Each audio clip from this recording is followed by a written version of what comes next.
Alright, this is Joseph Cadotte and Elizabeth Kidder, and we're old sins mostly. And today we are going to be talking about how to rein in unruly characters. Yeah, we brought this up a little bit in the last conversation. Yes. Be they actual characters in our stories or people who we want to smack upside the head so many times. Yeah, I have the nice ability to say at least the people I dungeon master for are my friends, but then it's also a bit of a double-edged sword. It's a very double-edged sword. It's gotten me very much so that I've learned by watching, become a very lenient dungeon master. Because if someone says an offhand joke like, and then I threw myself off the cliff, I have to be a nice DM and say, well, they didn't say that in characters, they didn't actually mean it. I don't have to say, okay, and you fling yourself off and you die. That's it, the end. So I used to think it'd be very much more regimented, and I'm sure in more official, regimented, and I'm sure more official settings that, yes, if you say anything that counts, just like in chess, if you take your finger off the player. I actually don't think that's true. There are things where you have to clarify that you're saying it in character versus not in character.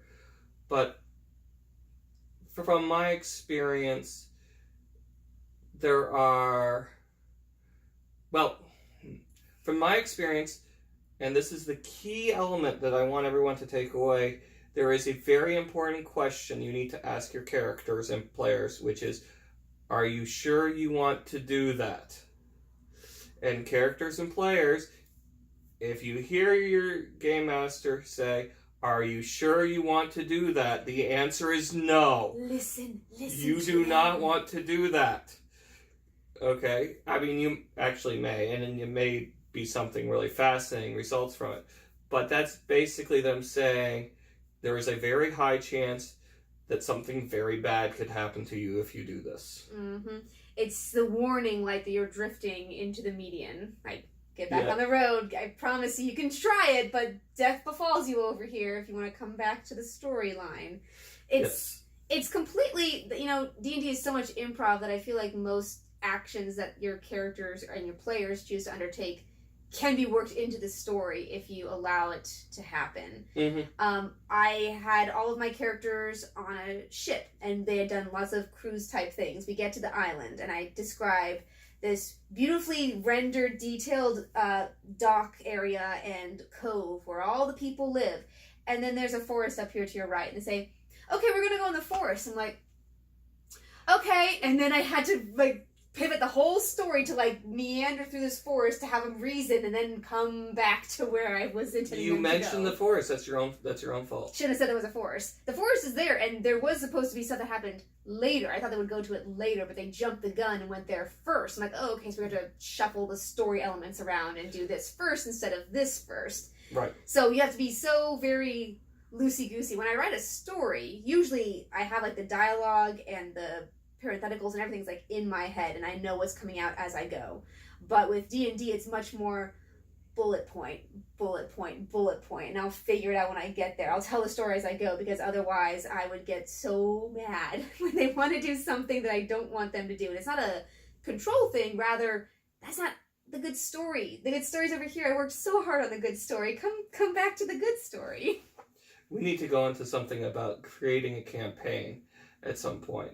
But the thing is you do have one key element correct, and that is D&D is really very much the realm of yes and, like an improv. And it very much, you need to be able to allow them to do what they choose, and you need to allow them to give up on your story.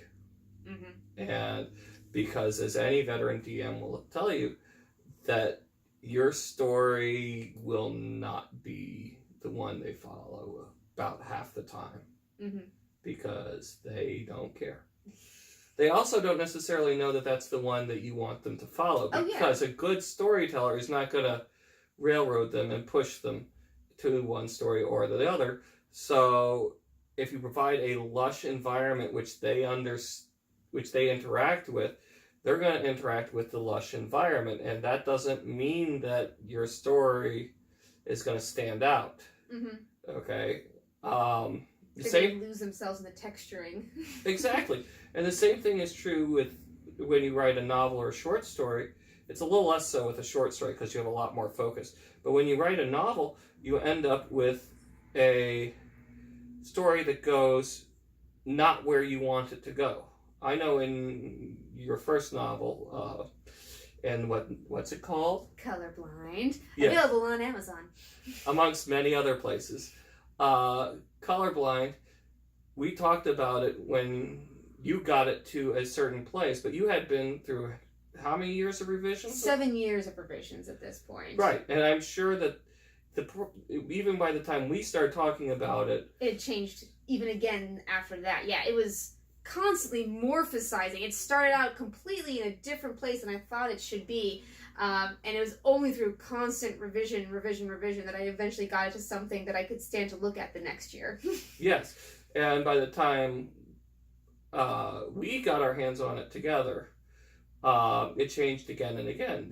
The world changed to there an were extent. characters that did not previously exist until we talked about it, and then like, oh, this one character was mentioned in one line suddenly became a critically important character to the growth of our protagonist, and it would have never happened if I hadn't said, well, why is the character there? Right. Why is it just a one-off character? I remember you mentioned dragons at one line at the introduction. Yep. And you never mentioned it again, and that bothered me so much. I mentioned dragons, unicorns, and we never see any of those things ever again. And it was so much more, it was the idea of how much world building do I produce to give you a sense of it, but am I actually ever going to see those things again? Mm-hmm. And I think the world, that it was important because we talked about doing another novel in that same environment, a sequel or a spin-off. Which you are working on. Which I am working on, that it's important to lay out right away that yes, this is a world where dragons do exist. So it's okay if they show up later. It's not like I wrote the rules as I went. I gave you a taste. No, dragons are too fabulous not to write a book about. And I think that this is true when you're dealing with a lot of character work in general, is that that everything you mention, there's a reason why you mentioned it, even if you don't know why you mentioned it. Mm-hmm. And so why do they look at this other character this way? Why do they want this, etc.? And at the end of my one-off campaign, they meet up with Baba Yaga. I never tell them that's Baba Yaga. I just use all of the context clues in my repertoire to show them that this is a powerful witch that they probably shouldn't try to cross, but are meant to bargain and deal with.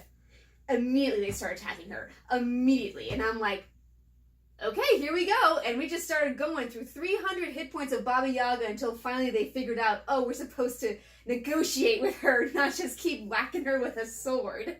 Well, did they die all horribly? No, they didn't. I was way too lenient on them. I'll get better next time. I mean, because Baba Yaga is... Yeah. She should have killed them all instantly. I was way too lenient. I'm like, you're not doing it right. Let me give you a chance to try and make up for this. And that's why we have a junior dungeon master and a senior dungeon master. I am still learning so much. It's so much more fun for me right now to be a player. I liked being a DM, but I learned so much. I'm going to have to retool the entire way I do it next time. It's so completely different than what I thought it would be. So as a player, what do you think about the DMs who present these wonderful stories in front of you that you don't feel necessarily compelled to go on?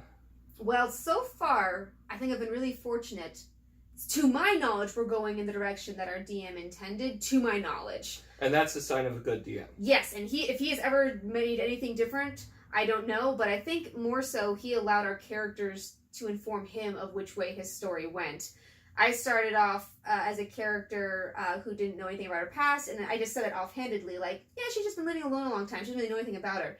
He heard that I was interested in that part, and wove it into the narrative to eventually we were finding out all about my backstory and where I came from, and I became a black dragon all of a sudden. But it all made sense within context. I'm like, this is really cool. And I know he didn't start out this campaign planning that. He let us organically grow into these things. And that's a key to storytelling in general, is because as we talked about briefly, that when you, or more earlier, as you get deeper into the story, you'll find that what interests you halfway through the story is not necessarily your outline.